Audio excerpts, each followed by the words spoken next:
Saludos y bienvenidos a otra edición de Utopística. En esta ocasión nuevamente tenemos una edición especial en donde vamos a estar pasando la presentación y conversatorio sobre el libro de recién publicación El regalo de Prometeo, ensayos sobre fotografía, del Dr. Jorge L. Crespo Armaiz.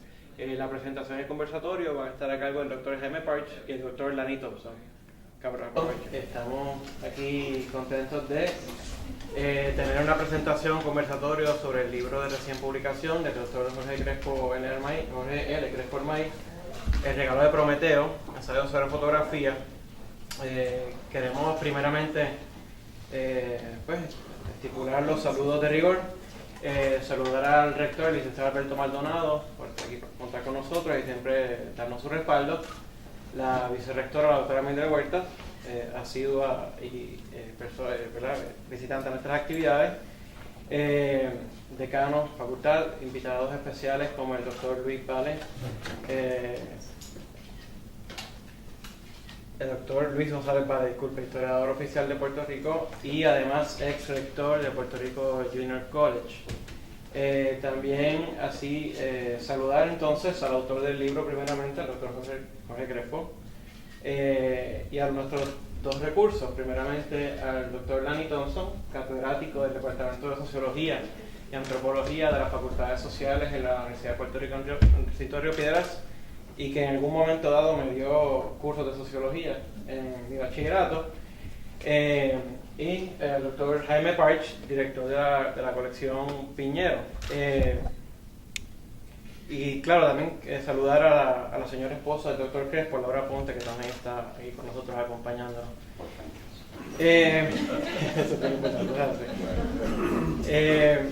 Yo quisiera primeramente, antes de dar unos breves datos biobibliográficos del autor del libro y de nuestro recurso que va a estar conversando en torno al libro, hablar brevemente de la gestión o de la gestación del libro para el cual estamos aquí reunidos. En el 2012 este servidor asumió la dirección de la revista Ámbito de Encuentros y el doctor Jorge Crespo, en esa primera convocatoria que lanzamos bajo una nueva junta editora, sometió un artículo que inicialmente yo no lo conocía, tampoco conocía su trabajo. Inicialmente constituyó para mí un dolor de cabeza. Y dije, pues tremendo, el vicepresidente de Planificación de Asuntos Académicos sometiendo un artículo a la revista, ¿qué voy a hacer? Y entonces, ¿no? Eso atado a mi ego personal, ¿no? Y otras cosas, otras consideraciones. Y yo lo que hice fue, pues yo lo voy a enviar a dos personas que tienden a ser, ¿verdad? De mi tremenda estima. Yo dije, si hay gente que va a escribir este artículo, pues serán estas dos personas y lo mandé a evaluar.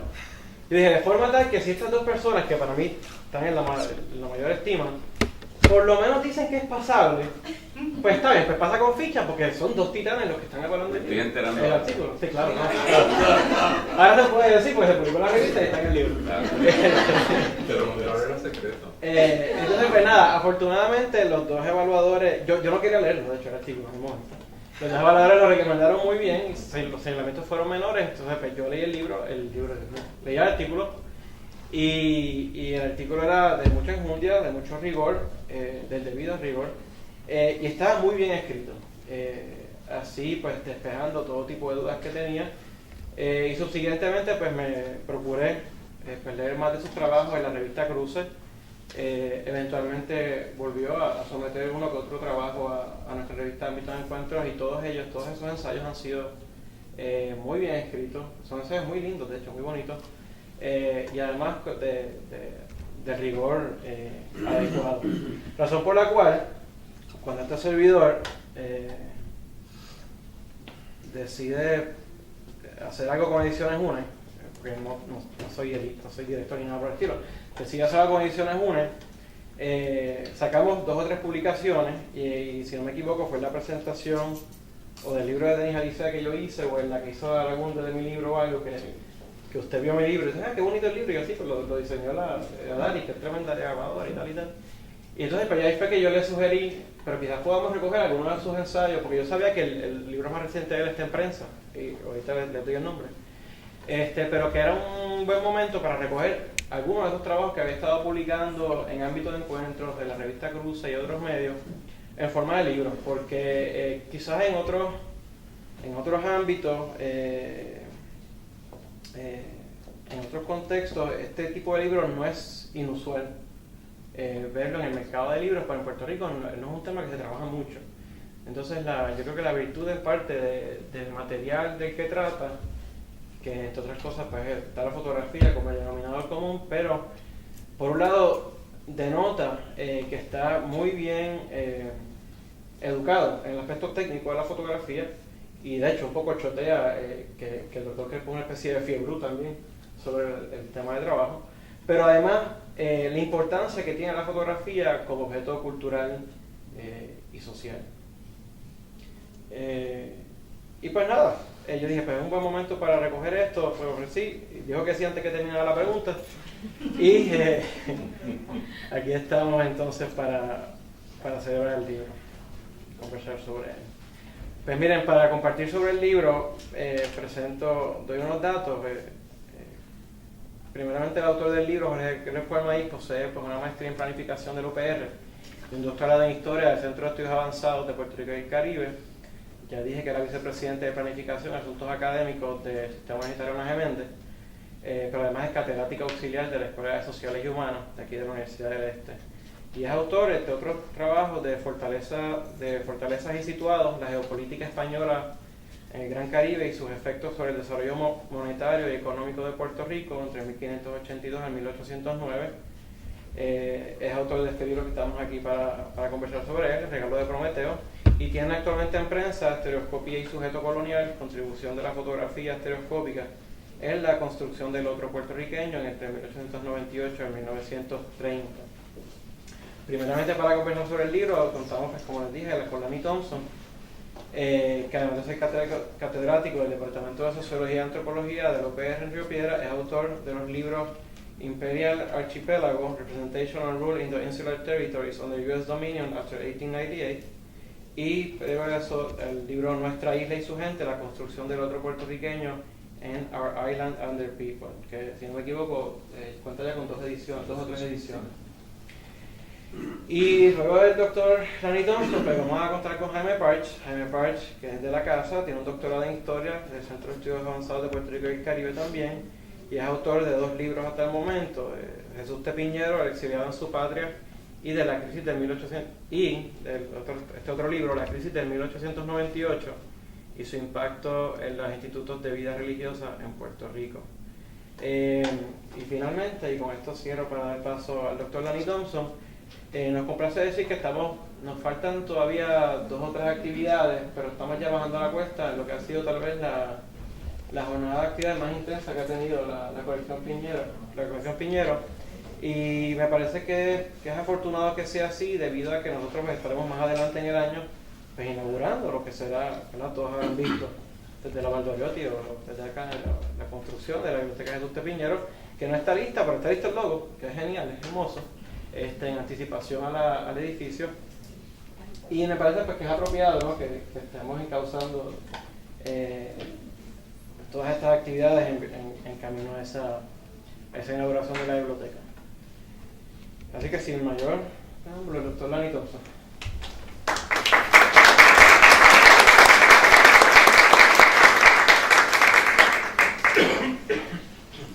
Buen día, muchas gracias por la invitación, es un placer estar aquí.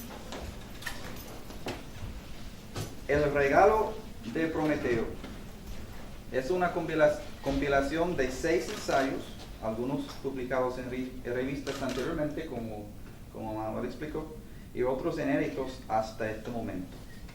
Los ensayos incluyen exposiciones teóricas, estudios empíricos, reflexiones y hasta crítica de cine.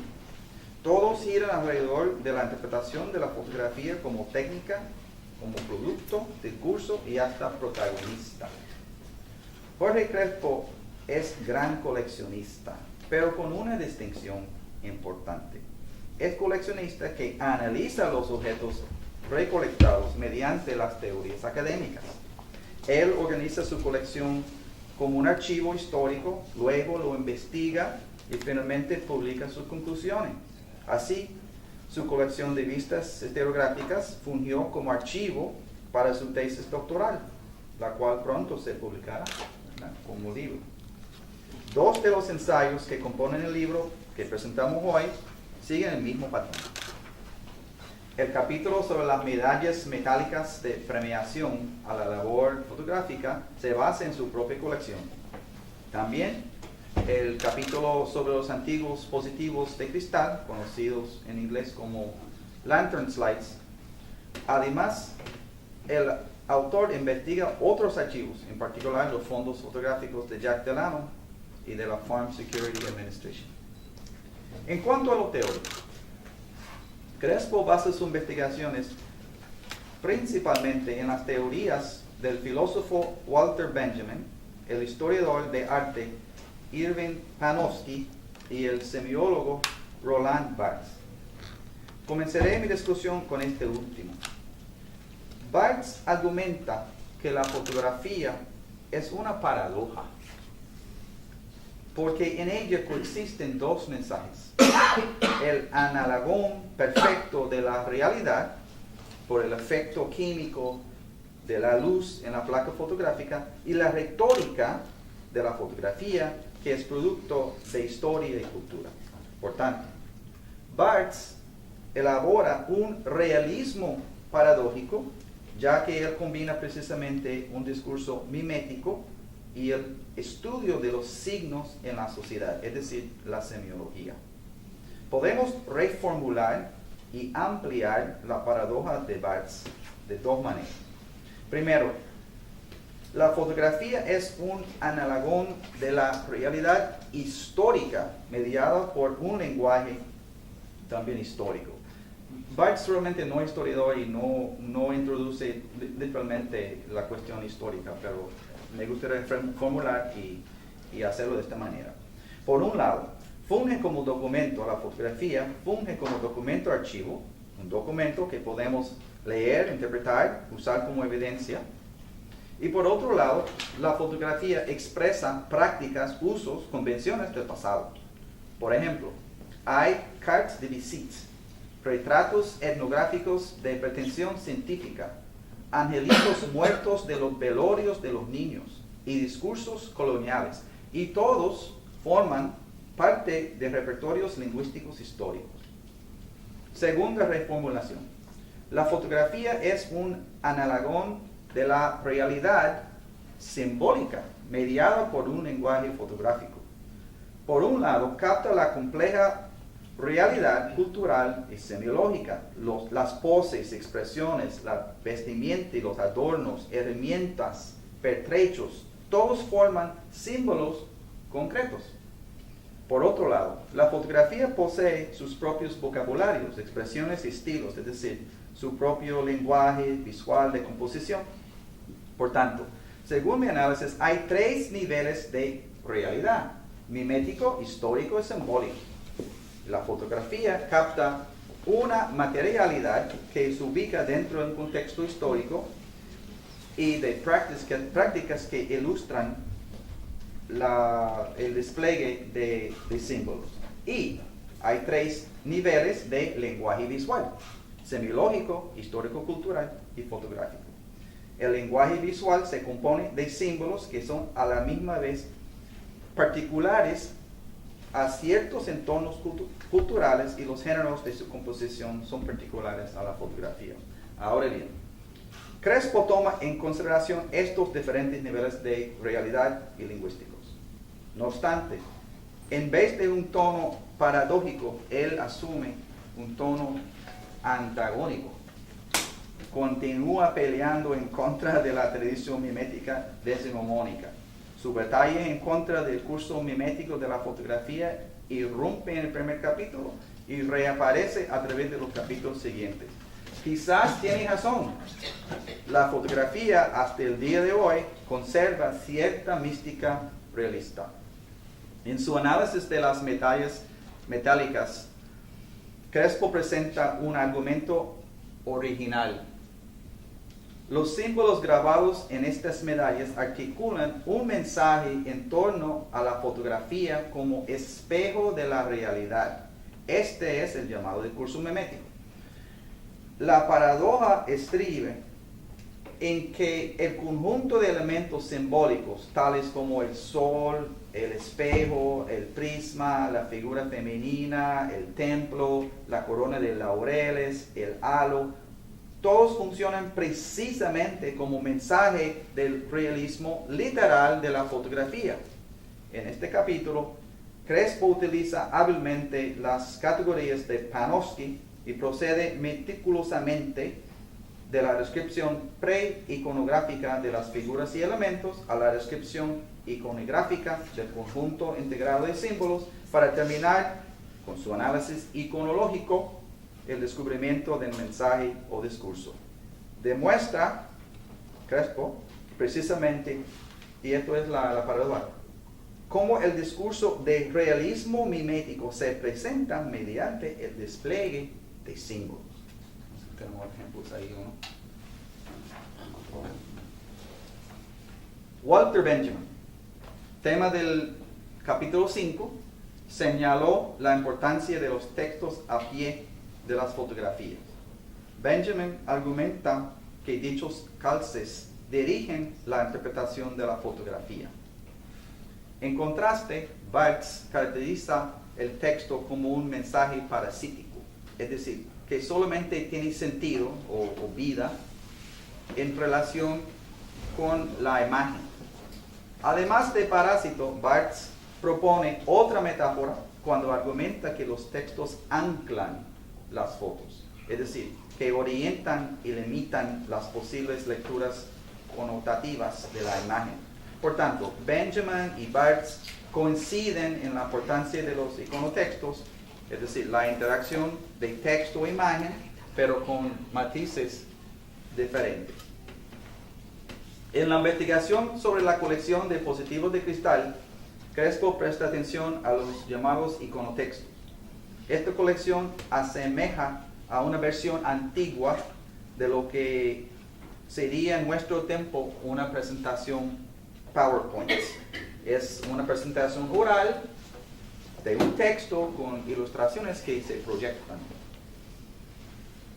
No está tan claro, sin embargo, que dicho texto sea meramente parasítico, según el vocabulario de Barthes. Es más, muchas de las fotos no hacen mucho sentido sin los largos textos que las acompañan. Por ende, Crespo le presta más atención a la letra que al... Aquí están las medallas.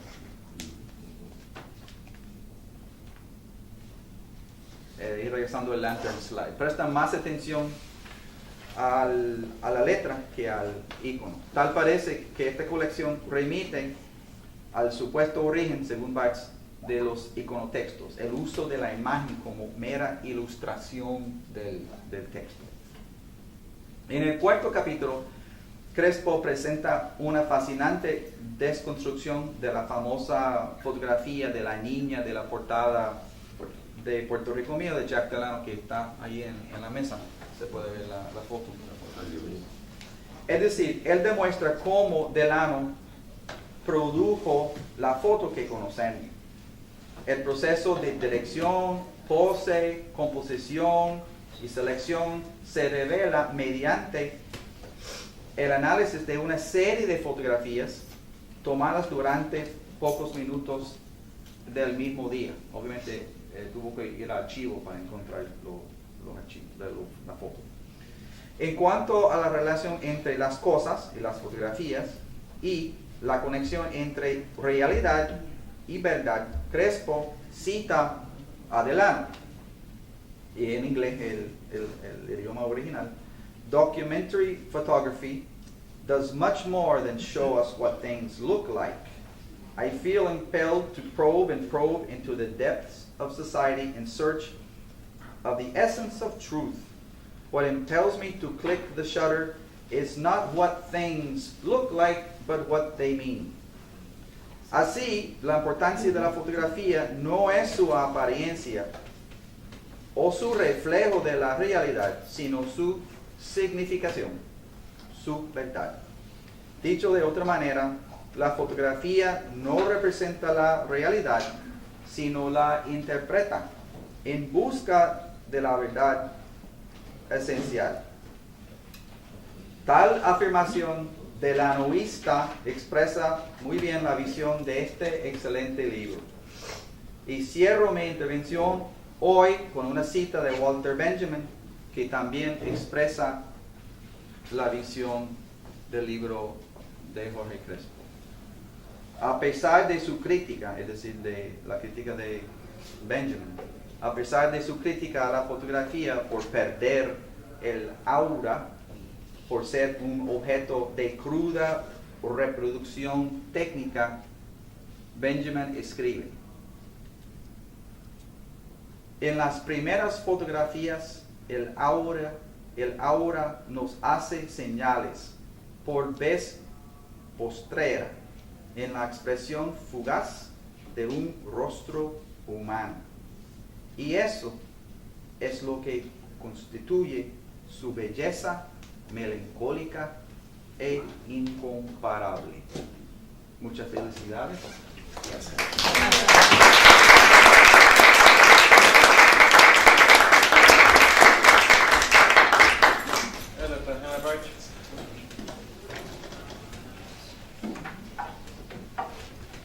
Buenos días. Buenos días. Quizá me corresponde también darle bienvenida, como este es mi taller, pues bienvenidos todos a la Sala Piñero. Es una alegría tenerlos aquí de nuevo y una alegría particular contar con la presencia de Don Luis, que desde que comenzó este proyecto nos ha estado acompañando, así que me alegro que Don Luis esté aquí con nosotros hoy. Yo no sé si era la intención de Manuel tener a dos gringos presentando el libro.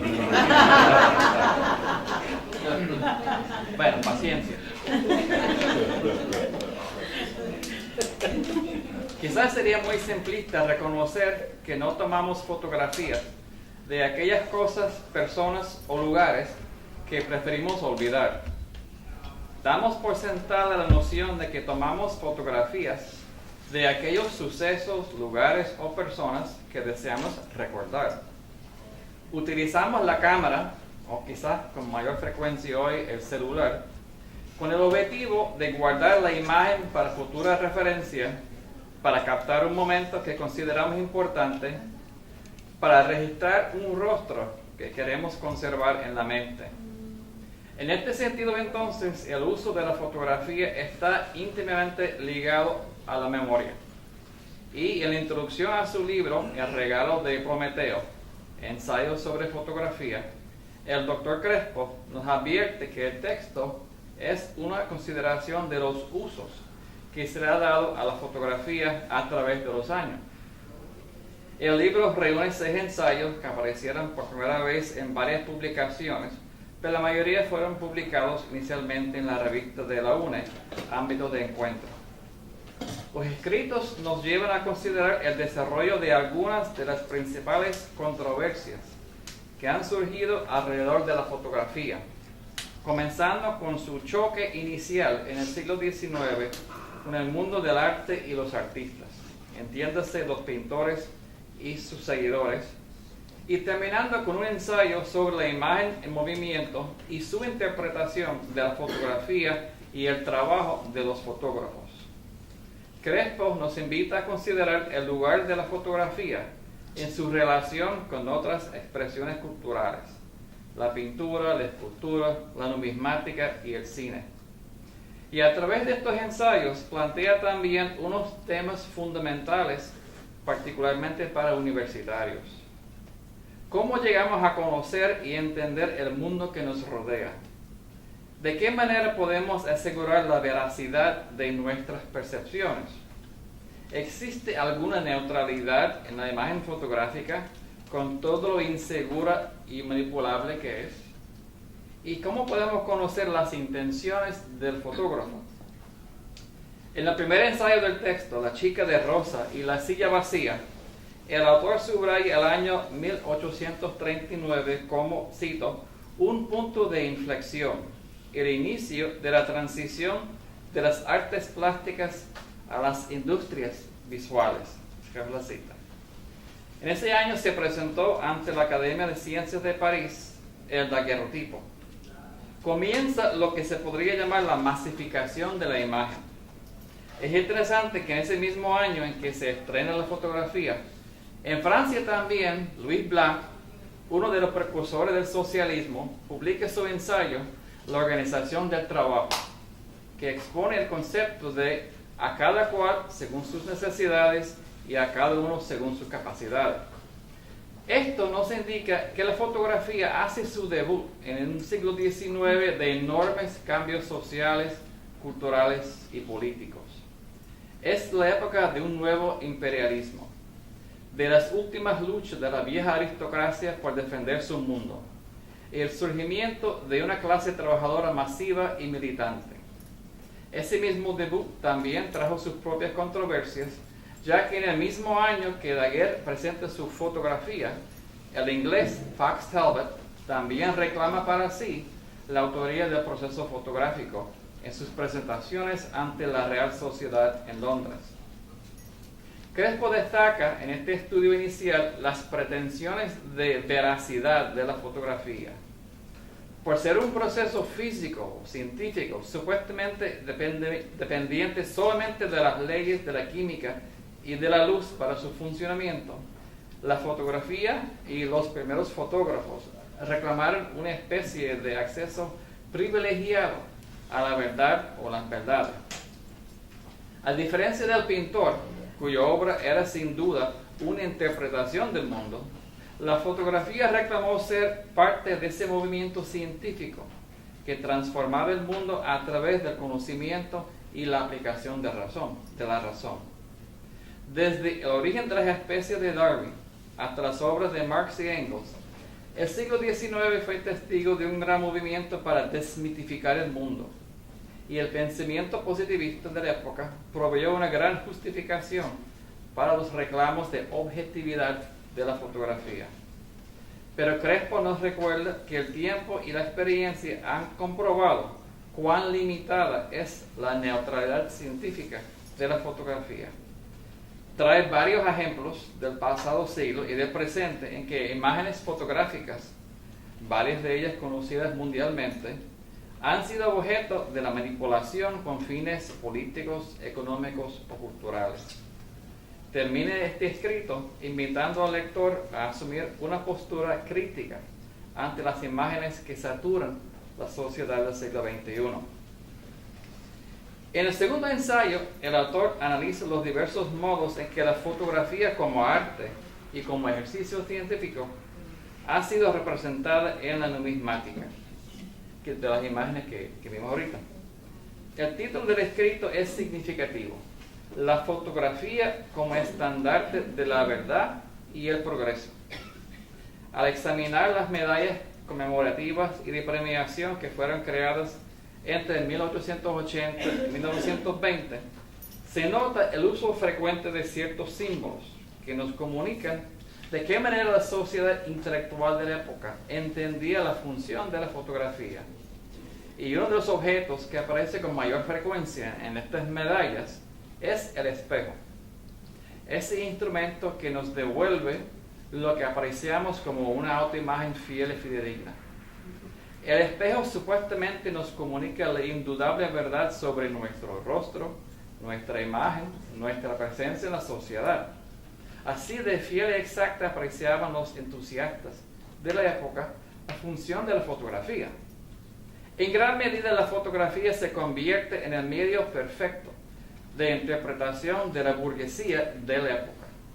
Con el empuje de una clase que accede y disfrute de su hegemonía, este medio sirve para captar y reproducir las verdades de un mundo en que era evidente el triunfo del progreso, del capitalismo, de la razón y la ciencia. Las imágenes fotográficas sirvieron para afirmar esta clase, tanto en su vocación hegemónica como para ilustrar los vicios del oscuro mundo de los obreros y el oscurantismo y decadencia de sociedades anteriores.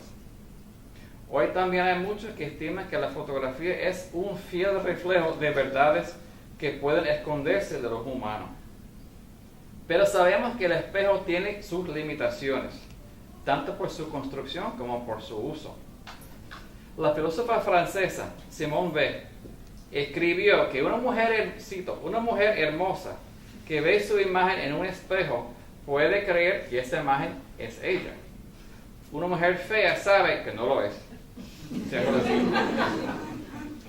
El espejo de la fotografía de fines del siglo XIX y comienzos del XX tenía dos lados que reflejaban tanto las bellezas de la burguesía y su mundo como las desastrosas consecuencias de un capitalismo sin freno.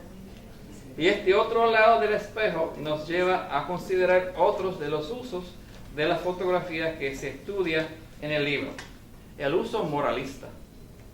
El tercer y cuarto ensayo nos ilustran dos aspectos de la actividad fotográfica que han perdurado desde mediados del siglo XIX: su uso moralista y como instrumento político. El ensayo What Can We Do for Puerto Rico presenta un ejemplo del uso moralizante de la fotografía que fue tan común en Estados Unidos durante la segunda mitad del siglo XIX y que evolucionará en los años 30 en una poderosa técnica del Estado. En uno de los trabajos más conocidos sobre el tema de la fotografía, On Photography, Susan Sontag escribe: la fotografía siempre ha demostrado una fascinación por las cumbres y los abismos de la sociedad. Cierro la cita. Tanto la opulencia como la miseria le llama la atención del fotógrafo. Una de las primeras grandes obras de la tendencia moralizante de la fotografía estadounidense fue la obra del periodista y fotógrafo aficionado Jacob Riis, How the Other Half Lives, publicado en 1890. Y el libro está también en la mesa. Está maltrecho porque es copia mía. Se puede ubicar la obra de Riis dentro de ese amplio movimiento de reforma en Estados Unidos que produjo tanto las obras de los muckrakers y escritores como Upton Sinclair y Theodore Dreiser, como el movimiento progresista que impulsó una serie de reformas en el mundo de las finanzas, la salud y la política. La obra fotográfica de Riis y sus contemporáneos revelan el poder de persuasión que se atribuía al medio. La veracidad se acreditaba a la imagen fotográfica. Esa veracidad servía para aumentar la fuerza moral de las denuncias implícitas en la vista de escenas que chocaban la sensibilidad de la clase media. Niños desnudos, jóvenes abandonados en las calles, mujeres desnutridas trabajando en fábricas, arrabales con condiciones infrahumanas. Todas estas imágenes fueron utilizadas por gente como Riis para inquietar las conciencias de sus lectores. En el caso de Riis, el poder de las fotos creció al publicarse juntas a las descripciones escritas por él de las condiciones de vida en los arrabales de Nueva York. Un objetivo similar tenía las fotografías que Crespo analiza en su artículo What Can We Do for Puerto Rico? El objetivo de su análisis es una colección de fotos producida por la Iglesia Presbiteriana de Estados Unidos con fines económicos, educativos y proselitistas. Se ha documentado de muchas maneras el papel que jugaron diversas denominaciones protestantes en la obra civilizadora que se llevó a cabo en Puerto Rico durante los años que siguieron la invasión de 98. La isla fue parcelada por un grupo de iglesias históricas, delineando la actividad misionera que cada una proponía llevar a cabo. Tanto la educación como el trabajo sanitario fueron las dos principales actividades que, junto al trabajo proselitista explícito, llevaron a cabo los misioneros. Los altos niveles de analfabetismo y las pésimas condiciones de vivienda existentes en Puerto Rico fueron campos fértiles para el trabajo de las iglesias. Las fotos de las colecciones presbiterianas que Crespo estudia nos presentan no tan solo un cuadro de las empresas asumidas por la iglesia, sino que revelan, especialmente si las consideramos juntas a los textos que acompañan, la visión del mundo que impulsó y dio significado a esta labor. Estas imágenes, que son una especie de diapositivas en cristal o lantern slides, cuando se consideran con los textos que las acompañan, constituyen para el autor unos iconotextos. Tanto texto como imagen fueron utilizados en presentaciones formales ante públicos reunidos en las iglesias para dar a conocer las obras misioneras y simultáneamente para levantar fondos para sostener y expandir el trabajo de los misioneros. En este ensayo, de manera sencilla y directa, Crespo sitúa esta colección dentro de las principales manifestaciones de las ideologías que apoyaban desde la óptica de la religión y la moral la expansión imperialista en ultramar que inició Estados Unidos comenzando en las campañas del 98. Con mucho respeto, el autor identifica los elementos de la visión expansionista estadounidense que influyeron en las empresas misioneras en Puerto Rico a principios del siglo XX. Nos presenta un claro ejemplo del uso complementario de texto e imagen para construir un discurso que justifica la llamada regeneración moral que buscaban producir los misioneros entre los sufridos habitantes de la isla. Las imágenes nos presentan la lujuria, el caos y la miseria que caracterizan el mundo de los nativos. Y estas realidades se contrastan con el orden, la pulcritud, la energía y salud que irradian de las vistas de los misioneros y sus obras. Me parece que este ensayo es una importante aportación al estudio del papel de las iglesias en las transformaciones culturales que ocurrieron en el país a raíz de los sucesos del 98. El ensayo siguiente complementa el estudio de las fotografías de los misioneros, que se llama La Niña de Caguas o El Cazador Casado, que para mí el ensayo que más me gustó fue este. Nos presenta un estudio de la labor de uno de los fotógrafos más conocidos y admirados en Puerto Rico, Jack Delano. Me parece que es importante colocar los trabajos de Delano en su contexto histórico y político. Delano comenzó su carrera de fotógrafo con la agencia federal conocida como Federal Art Project, que fue una de una multitud de proyectos impulsados por la administración de Roosevelt como parte del Nuevo Trato. Luego de presentar una exposición fotográfica y un libro sobre las condiciones de los mineros en Pensilvania, Delano, con la ayuda de su amigo Ed Rascom, consiguió trabajo en la Farm Security Administration, que bajo la dirección de Rexford Tugwell había iniciado un proyecto fotográfico similar al trabajo que Delano ya había realizado. El director de ese proyecto de la FSA fue Roy Stryker. Y Sontag, de nuevo, en la obra ya citada, resume el enfoque de Stryker y de esta iniciativa, señalando que el público de ese proyecto era, y cito, gente de clase media, que debían convencerse de que los pobres eran verdaderamente pobres y que los pobres tenían dignidad. Cierra la cita. Los objetivos políticos del proyecto eran evidentes.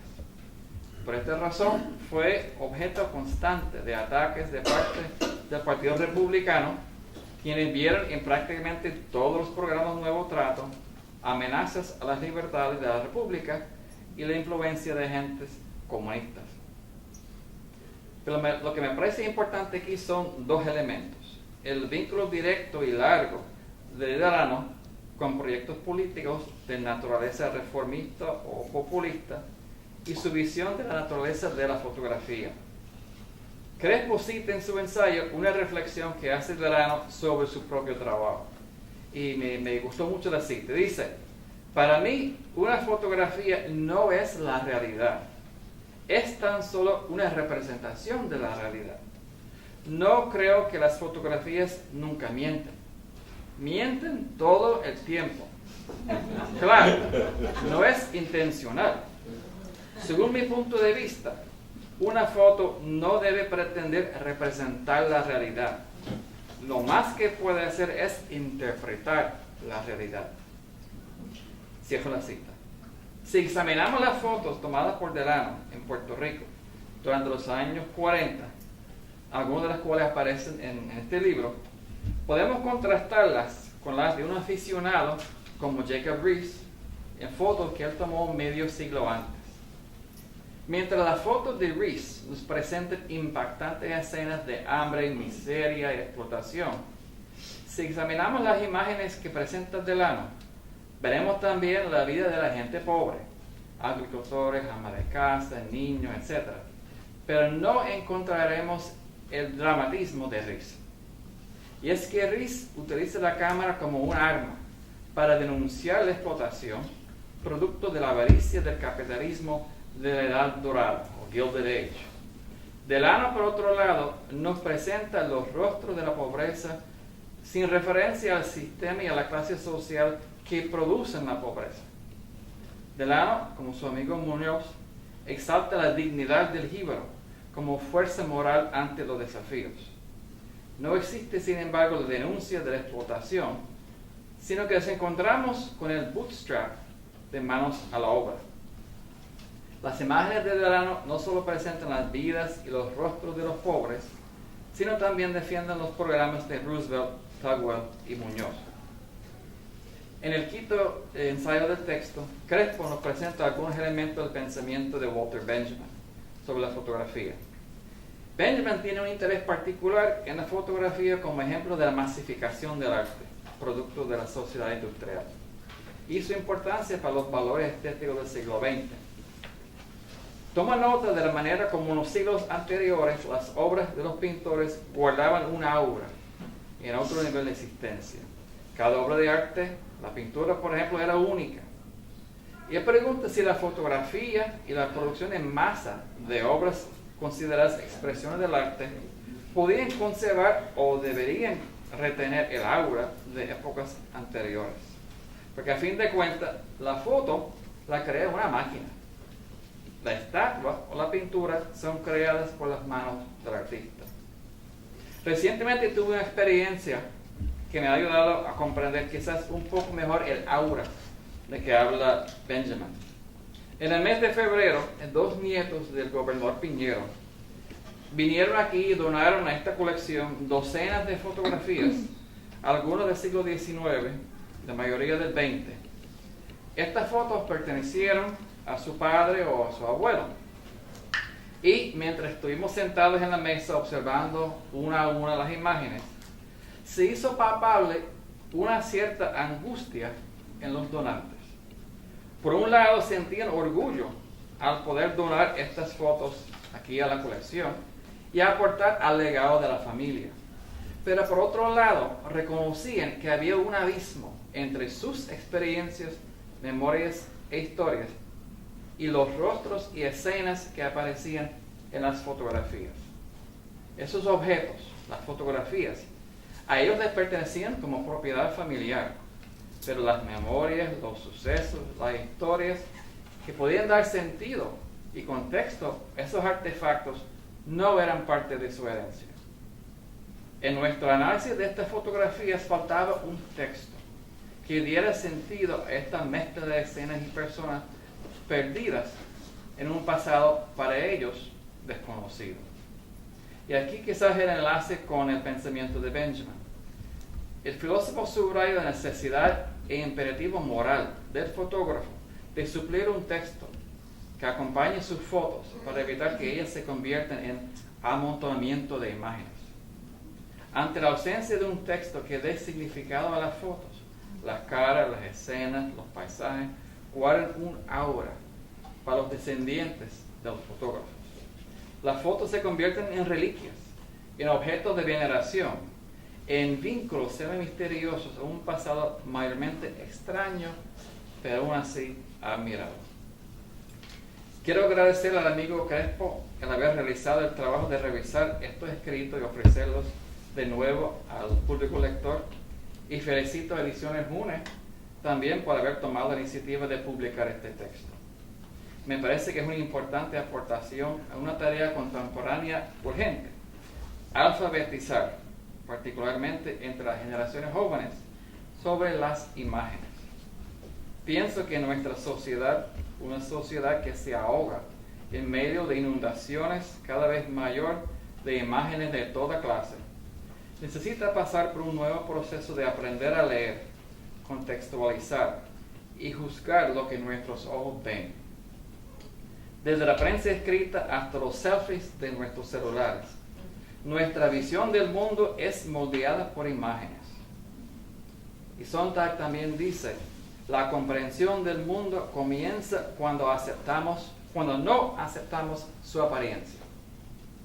El libro de Crespo nos da unas buenas pistas para entender mejor las posibilidades y limitaciones, las verdades y las mentiras de las imágenes que nos rodean. Gracias.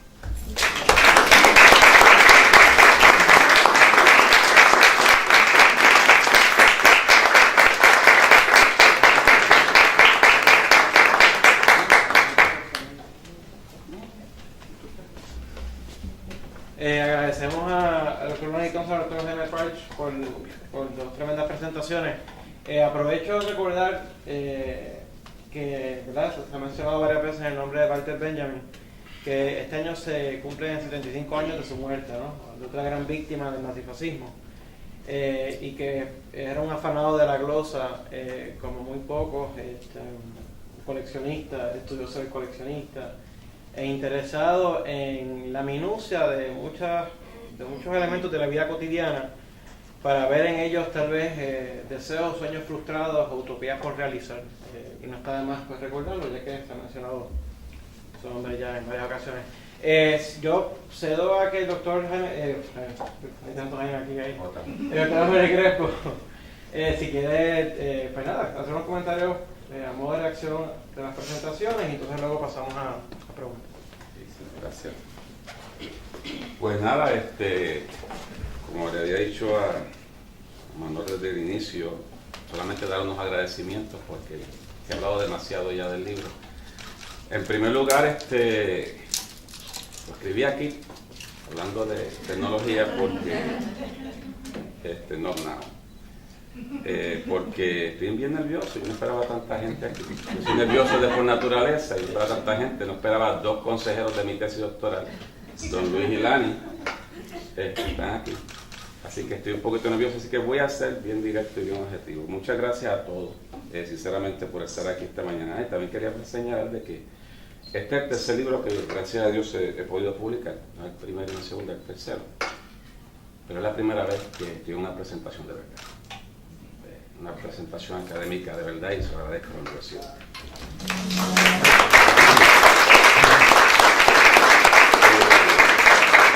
Y gracias al amigo y rector de esta institución, licenciado Alberto Maldonado Ruiz, por su amistad y por su empeño de propiciar un entorno universitario que estimula la labor creativa. A la compañera vicerectora Mildred Huertas, por viabilizar estos espacios y proyectos en que el profesorado puede gestar y difundir su labor investigativa. Sin dudas, al corazón y motor de todos estos logros, al amigo Manuel Almeida. Sin su contagiosa energía y empuje, este y otros momentos similares no hubiesen sido posibles. Gracias a su dedicación, seriedad académica y persecución, que podría rayar en una especie de hostigamiento intelectual, yo no estaría tras este podio en este momento. Agradezco al colega y amigo Jaime Parch sus palabras sobre nuestro sencillo trabajo, y sobre todo por crear y mantener de forma muy callada y persistente este espacio tan especial que es la Sala Proyectos Jesús T. Piñero. Esperamos que en pocos meses, rector, estemos compartiendo la inauguración no de esta sala, sino de la Biblioteca y Centro de Investigación Social Jesús T. Piñero, el cual sin duda alguna constituirá una nueva etapa que transformará totalmente la fisonomía de esta institución, y ya lo está haciendo. Cuando se anunció esta actividad, el rector me sugirió si podríamos invitar a alguien experto, entre comillas, experto o especialista en el estudio de la imagen visual, sobre todo la fotografía, para que diera un enfoque más crítico. Ese no podía ser otro que el amigo doctor Lani Thompson. No solo fue uno de mis lectores de tesis doctoral, la cual me criticó sin pena ninguna, unas correcciones bastante importantes, sino que posiblemente es la primera persona en investigar y publicar la fotografía histórica sobre la fotografía histórica en Puerto Rico, con un enfoque verdaderamente crítico y cultural. Gracias a Lani por tu gran aportación a nuestra historiografía en ese aspecto, por tus palabras esta mañana y sobre todo por tu amistad que distingue. Y como decía de Diego, a Laura, ¿verdad? Este libro en particular está dedicado a mis 3 nietos. Si ven la dedicatoria, está dedicado a mis 3 nietos. El primero que publiqué, que creo que fue como en el 2003, fue a mis 2 hijos. Y el segundo, a mis maestros de historia de las escuelas de Manatí. Ese fue el más en historia monetaria. El dedicado a Laura se viene trabajando hace 5 años. Y ella lo sabe. Dios mediante, esperamos pueda publicarse este año. Ahí el Turabo me está ayudando con ese proyecto. Pero ella sabe muy bien que detrás de todos estos trabajos y embelecos está ella. Si no fuera por ella, y como ella es, muchos de estos embelecos no verían la luz pública, así que este también es tuyo. Muchas gracias.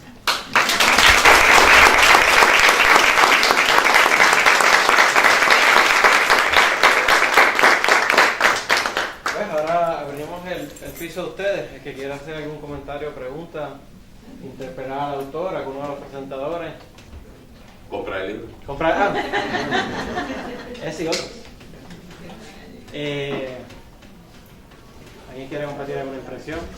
Yo quiero hacer unos comentarios porque compartí con el doctor Crespo el proceso de gestación del tema y el complejo proceso también de aprobación de la tesis, y afortunadamente pues estamos disfrutando, ¿verdad?, de este alumbramiento.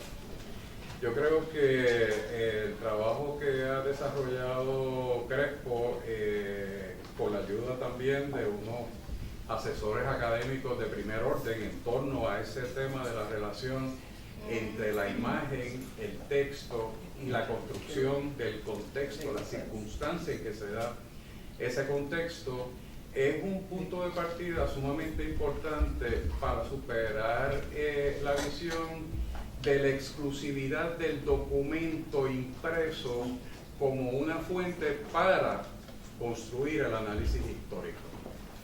Indiscutiblemente, el documento es un punto de partida indiscutible, pero estas aportaciones desde visiones multidisciplinarias, muy influenciadas también por toda esta visión excepcional de los estudios culturales, le permiten al historiador y a aquellos que no son historiadores acercarse al entendimiento de la sociedad desde la fotografía.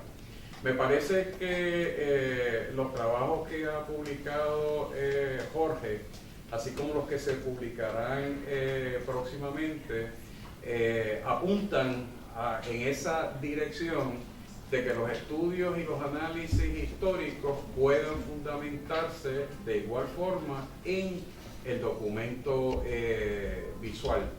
Me parece que también en algún momento esa influencia va a llegar también a otros niveles de jóvenes investigadores. Entonces pasaremos de la niña de Caguas a unas imágenes más recientes que son igualmente dramáticas. Yo quisiera también felicitar a los 2 colegas que han reflexionado sobre el libro, pero recuerdo una de las citas que usa Jaime cuando plantea que la imagen en ocasiones es más lo que esconde que lo que presenta. Así que yo me temo que las imágenes de ese Puerto Rico que va a ir orientando los nuevos trabajos de investigación va a esconder también mucho de lo que nosotros estamos viendo en el día de hoy. Así que yo me uno a la felicitación al doctor Jorge Crespo por su trabajo. Muchas gracias. Gracias, doctora Huertas. Buenos días a todos. Además de felicitarte, Jorge, quería mencionarles que en este fin de semana también tu libro recibió una crítica estupenda en el Nuevo Día, así que los invito a que la rebusquen también. Pero yo creo que aunque tú me lo habías comentado, a mí me gustaría que con la audiencia compartiera por qué titulaste tu libro El regalo de Prometeo.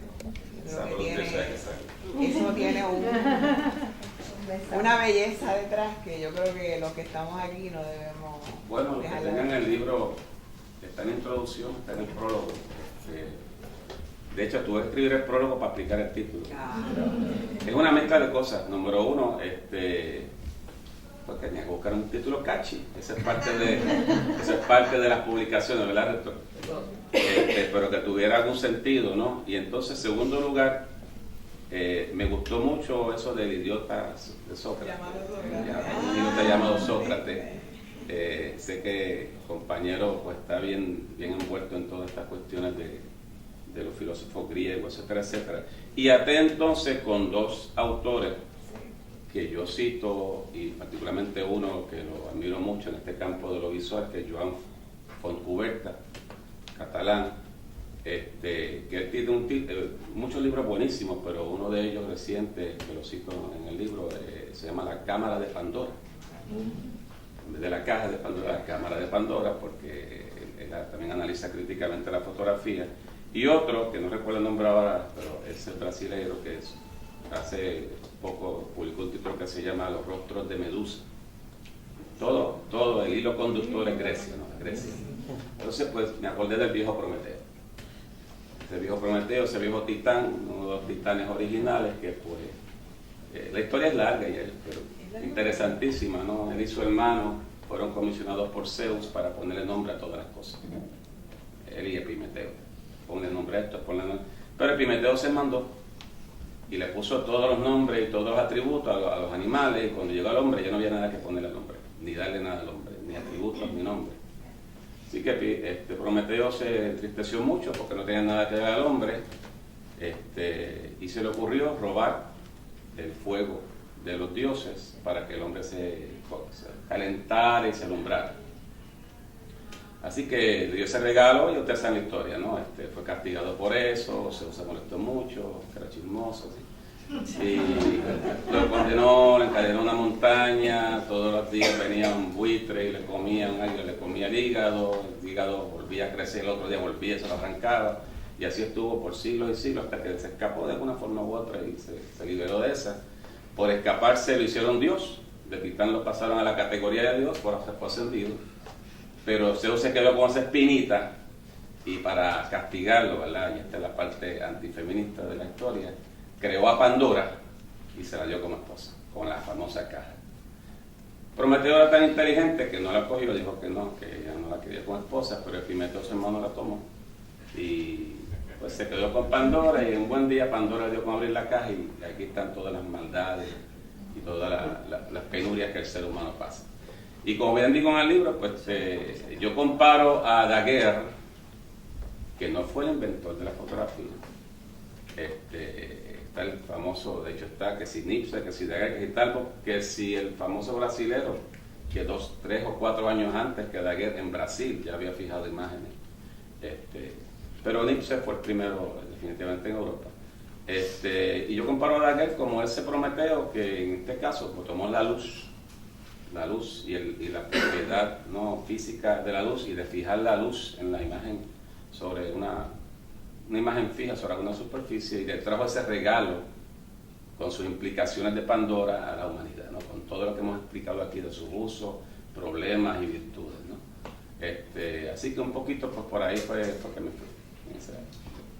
Y sobre lo que plantea Jaime, muy correcto, eso de el rol de la imagen visual, documento visual, vis-a-vis el documento escrito, que es la supremacía que sigue habiendo en todas las escuelas del positivismo para acá, que el documento escrito es lo que es lo más importante, y la imagen no tanto, la imagen es una mera ilustración.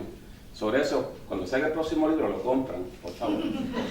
Porque en la introducción de ese libro está todo ese análisis sobre ese debate entre el documento escrito y el documento visual y cómo pueden complementarse como balancear. Sí. Jorge, me parece interesante que tú estás pasando una imagen de cuando estaba Hillary Clinton viendo la imagen de Obama, ¿verdad? De Osama Bin Laden, ¿no? Cuando estaban matando, sí. Entonces tú lo estás asociando a que es algo recreado como a Iwo Jima. No, si te fijas bien, cuando compras el libro, allí, en el primer ensayo, por eso el artículo se llama la chica de rosa y la silla vacía. Y empiezo con la chica de rosa, que es una cuestión de un cuadro de David allá en Versalles, y termino con ese evento, cuando esa famosa foto de Hillary en el Situation Room de Casa Blanca fue publicada por un periódico ortodoxo judío de Nueva York. Por su ortodoxia la borraron. La foto fue publicada y la quitaron a Hillary porque según su ortodoxia no puede haber imágenes de mujeres. Así que ellos lo que hicieron fue que tomaron la foto, borraron a Hillary y a otra que está en el fondo, eran 2 mujeres en la imagen, y publicaron la misma foto sin las mujeres. Entonces ahí yo hablo en mi cavilación, ¿no?, sobre cómo se manipula la imagen, y no siempre una imagen fotográfica es equivalente a verdad o a total veracidad. Pues ahí tengo un ejemplo de manipulación digital donde está la foto original y la comparo con la silla vacía, ¿no? Y por ahí va el discurso. Hay otro elemento que yo quisiera destacar que me parece muy interesante, y en esto coincide el trabajo de Crespo con el trabajo de Lani Thompson en el texto de el archipiélago fotográfico, tanto como en el de Jorge Crespo, queda claramente ilustrado el uso de la tecnología fotográfica para adelantar los proyectos de americanización, ¿verdad?, en esa primera parte del siglo XX y todavía de manera más dramática en el tránsito del 98. Esto es importante porque también se está dando una tendencia historiográfica que a mí me parece que es muy irresponsable, que es la de descontextualizar los análisis. Entonces el análisis puertorriqueño se da sin ese contexto mayor de las relaciones nuestras con los Estados Unidos, que llevan ya más de un siglo. Esto es interesante porque en el trabajo de Crespo se alude a una manera muy particular al objetivo político del proyecto fotográfico, y por eso es que entonces la lectura que se hace de la imagen es prácticamente una fabricación más que un reflejo exclusivo. Y en el trabajo de Lani trabaja todavía más el antecedente, y en un contexto todavía más complicado, que fue el proyecto de la americanización en el archipiélago filipino. Así que me parece que aquí se encuentran 2 textos en los cuales hacen un juicio crítico del uso de la fotografía, que no es tan ingenua como aparenta serla, con propósitos políticos, pero que a la misma vez subrayan, ¿verdad?, la necesidad de trabajar los verdaderos y necesarios contextos para poder explicar la realidad de un momento dado. Antes de perdóname, en esa dirección, y aquí está el compañero Oscar Mendoza, dirige la revista prestigiosa Caribbean Studies. Hay un artículo que aparece en esa revista, que gracias me ha publicado, en esa dirección, y es analizando las imágenes de National Geographic. Las imágenes sobre Puerto Rico y la representación, que es lo importante, una representación de Puerto Rico en National Geographic desde 1898 hasta ese famoso y tan odiado artículo de 2003, donde aparecen los drogadictos y este tipo de cosas. Y yo parto de ese artículo y voy hacia atrás, porque eso es simplemente una última manifestación más reciente de una política editorial de la revista desde finales del siglo XIX. Y les recomiendo que consigan la revista Caribbean Studies porque va en esa dirección. Y es más contemporáneo y llega hasta 2003. Aquí es una pregunta al escritor. Tú tienes aquí 6 ensayos, yo no he terminado de leer el libro. ¿En qué instancia de tu vida, o sea, cómo vas tú plasmando cada uno de los ensayos? ¿En qué momento? ¿Hay algún...? Esto no tiene forma ni siquiera. No tiene forma. Me pasan cosas. Escribiste uno y sí, lo guardaste. Yo siempre quise escribir algo sobre Jack Delano. Siempre quise escribir algo sobre Jack Delano. Siempre quise, hasta que saqué el tiempo y lo escribí. yo estaba en esas vacaciones con mi familia y fuimos a Versalles y me chocó esa pintura y me chocó que me diga, sí, pero hay una en el Louvre que todas están de blanco. ¿Y por qué? Entonces, me chocó esa historia, esa anécdota y la apunté a algún sitio por aquí en el buffer zone. En algún momento sacar el tiempo para escribir, conectar una cosa con la otra, realmente no. No tiene... No. Y cuando también te agitan a uno, porque entonces él me llama y me dice, voy a hacer un dossier sobre Benjamin, ¿te interesaría? Y ese sí que fue un riesgo. Porque yo no soy un experto en Benjamin, yo no me considero un experto en crítica ni en filosofía. Tuve que conocer a Benjamin, yo lo que sí conocía escritos sobre fotografías de Benjamin. Y entonces yo pues dejé hablar de lo que yo sé un poquito y que Benjamin escribió sobre eso. Y cuando me metí, de verdad, a buscar todas las diferentes cosas que Benjamin había expresado sobre la fotografía, pues entonces para mí fue un proceso de aprendizaje increíble. Así que hay diferentes situaciones. Yo puedo matizar un poco lo que dice Crespo a los efectos de que cuando el doctor Crespo al principio empezó a someter los artículos a ámbito, una de las preocupaciones mías precisamente, sin leerlo, era esa, es decir, okay, uno a un administrador a tiempo completo pues puede leer, ¿no? En el intersticio de las cosas que está haciendo, pero tal vez está fuera de forma en materia de escribir. Y yo dije, ay Dios mío, ¿sabe Dios si es decir, realmente eso fue, y yo dije, aquí pero bueno, no es el caso afortunadamente. No sorprendió, porque lo que sucede es que tenemos... Los administradores tienen redención también. Tenemos un administrador que tiene como hobby también escribir, no solamente leer, así que... Digo, no es un elemento de la administración, es una cuestión de que está fuera de forma, Bueno, hablando de la praxis, sabrán que esto es hasta la madrugada. Laura sabe que estoy hasta las 2 de la mañana en la biblioteca y porque estoy adelantando cosas. Yo creo que el doctor Manuel Almeida va a tener que revisar esa declaración muy rápidamente, porque el doctor Crespo es probablemente el ejemplo del administrador que está en la mejor forma. Porque Jorge, él es el editor permanente de Numi Expo, y esa es una revista de primer orden. Y digo esto por su participación en la sociedad numismática, lo digo por todo ese tipo de actividades que desarrolla él y otros administradores, ¿verdad? Así que hablando de esos otros administradores, yo te sugiero que revises.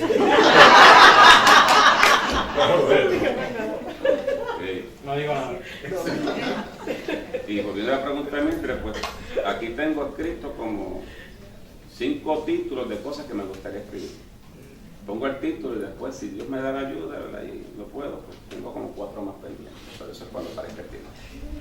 Yo quiero dar testimonio de una experiencia con Jorge, el señor Jorge Crespo, a quien admiro y le aprecio de ser su amigo. Jorge, en cada viaje, él visita las librerías, tiene más o menos el mismo, la misma para de visitar librerías, ¿verdad? Pero cuando los normales nuestros están buscando quizás el último libro, el último bestseller, ¿verdad? Jorge está en los estantes más raros de la librería. Y cuando menos usted se espera, él aparece con un libro que a nadie se le hubiera ocurrido comprar, y Jorge, ese es el que compra, ¿verdad? Yo recuerdo un viaje que hicimos a la Florida, entramos a una librería, y él salió con un libro sobre los cementerios. Específicamente iconografía en los epitafios. Los cementerios, ¿verdad? Entonces, pues para todo el grupo que estaba con él, pues eso le pareció, ¿sabe? Una distancia de momento. Así que de eso se trata, ¿no? De un proceso que se ha venido nutriendo desde hace mucho tiempo con lecturas de otro tipo, de otra naturaleza, pero que para quizás para los que lo observábamos no tenía sentido en aquel momento, pero ya hoy empezamos a encontrarle, ¿verdad?, el leitmotiv de toda esa actividad. No es culto a los muertos, iconografía. Está en buena compañía porque uno de los proyectos que nunca pudo terminar, Ricardo Alegría, fue precisamente ese. Donde quiera que íbamos, y tuve la oportunidad de viajar con él en alguna ocasión, lo primero que él quería hacer era ir a los cementerios para tomar nota de los epitafios que aparecían en la y ahora, si la memoria no me falla, creo que hay alguien que está trabajando, Ignacio Lazarán, exacto, Yo le que regalé está ese libro, trabajando eso. Y obviamente pues son cosas fascinantes. De hecho, tengo una pequeña colección de fotografías de los monumentos funerarios de mi pueblo, de Manatí, del cementerio antiguo. Hay unas culturas preciosas allí y bellísimas, de nuevo, viendo desde los potentados hasta los que nadie sabe quiénes son, desde los calaf hasta una pequeña lapidita así que está en la parte ya de los nichos deteriorados, que está a nivel de tierra, está el fango y está así chiquitita. No dice nada, no, lamentablemente no recuerdo el nombre, pero dice aquí yace tal persona, una mujer, y se levantará cuando el Señor venga por lo suyo. Y esa frase me llevó. Pero si quieren seguir en el tema de las tumbas, está medio lungo si quieren seguir en el tema de las tumbas, hay un gran escritor holandés, Viernes de la Alegría. Sis Lundgren, probablemente es un posible premio Nobel de la literatura. Él se dedicó a visitar las tumbas, pero de los grandes escritores. ¿Y qué decía en el epitafio de cada uno de los escritores? Escribió un libro fascinante sobre ese tema. Así que los que les interesa esos temas. La compañera Laura Ponte, luego el decano de solamente iba a decir que sí que sabemos que el trabajo de él implica muchas horas de trabajo, reuniones, pero el hecho de escribir sí, de verdad le gusta y él dice que tiene unos títulos ahí para escribir, pero él puede decir de momento, voy un momento a la biblioteca que voy a escribir unas cositas.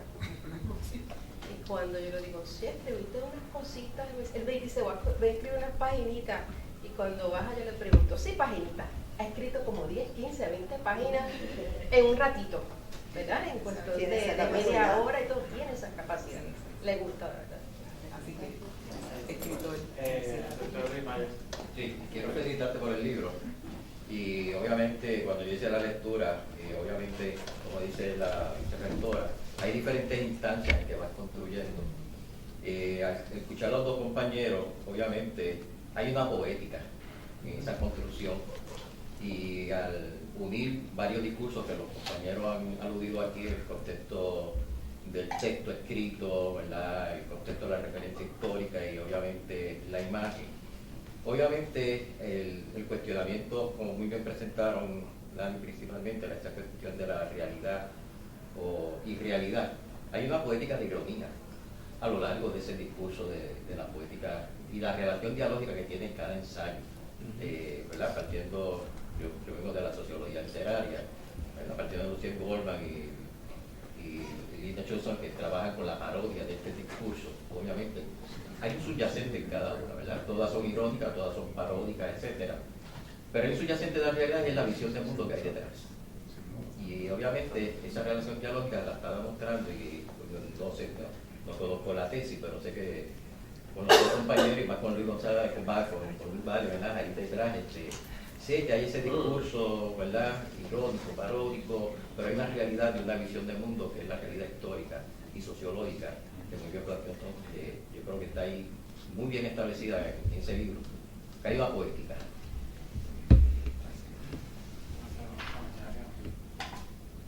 Bueno, pues entonces nos resta más que primero anunciar, en la UNE hay un sinfín de actividades, pero meramente anuncio las que conciernen a la colección Piñero y a Ediciones UNE. el jueves 16 de agosto a las 7 de la noche en la de abril, era inconsciente. El jueves 16 de abril a las 7 de la noche en la librería mágica, la doctora Liliana Ramos y este servidor vamos a estar conversando sobre Sócrates, los antiguos, Gramsci y el rock and roll. Y el jueves y es fuera de la 1, así que podemos después extenderlo. El miércoles 22 de abril tenemos las actividades de natalicio de Jesús Tepiñero de 9 a 12 de la mañana, de 9 de la mañana a 12 del mediodía. Particularmente un panel sobre la transparencia gubernamental. Vamos a contar con el licenciado y periodista Oscar Serrano, el doctor Héctor Martínez y la tercera recurso, ¿cuál es? Adriana González. Y Adriana González. Y el jueves 30 de abril a las 11:30 de la mañana, aquí en la Sala Piñero, la presentación del libro más reciente de Ediciones UNE, que es Judaísmo y Teoría Social, del amigo Luis Pérez, a cargo del doctor René Parch y este servidor. Entonces, finalmente, el 9 de abril, el Foro de las Humanidades. El 9 de abril, la directora del Multilanguage ya la licenciada cogiendo pon. El 9 de abril, el Foro de las Humanidades. Hay como 3 o 4 actividades desde las 9 de la mañana hasta las tantas de la tarde. Sí, a las 10 de la mañana va a haber un conversatorio con la doctora Liliana Ramos Collado y el doctor Alejandro Carpio sobre la crítica literaria en Puerto Rico. Luego a la 1 de la tarde va a ser la presentación de este libro de la doctora Evelyn Vélez Rodríguez, a cargo del doctor Jaime Rodríguez Cancel. Luego a las 5:30 en el Multilanguage va a haber un cineforo con una película china y un conversatorio sobre la vida cultural china. El decano quiere ver con también. Es que la encomienda que le di a Yara, ¿verdad? Y como yo le anuncié a ustedes con el proyecto, el Foro de las Humanidades, es que, ¿verdad? Vamos a establecer los martes un martes de cada mes, y los jueves, no hablamos martes o jueves, lo vamos ahí todavía, ¿verdad? Para no competir con las presentaciones de los otros compañeros, ¿verdad? En los libros. ¿Verdad? El concepto de Foro de las Humanidades es amplio. No es quedarnos meramente en las humanidades, pero es apoderarnos de ese espacio y dar, ¿verdad?, alcance a asuntos interdisciplinarios, ¿verdad? Trabajo de la ciencia, etcétera, salud, pero es crear ese espacio. Y lo estamos hablando ahora con Gabriel, y ya entonces el próximo semestre nos vamos a unir con muchos otros compañeros para darle un mayor alcance. Finalmente, pues, gracias, Carlos. Finalmente, pues, además de que pueden conseguir aquí comprar el libro del doctor Jorge Crespo, están las otras 3 o 4 publicaciones que ha sacado Ediciones UNE hasta el momento. Los invitamos a que las vean y si les interesa, pues las adquieran. Y a los que nos están viendo en Utopística, esto es todo por hoy. Espero que hayan disfrutado de esta edición especial y hasta la próxima.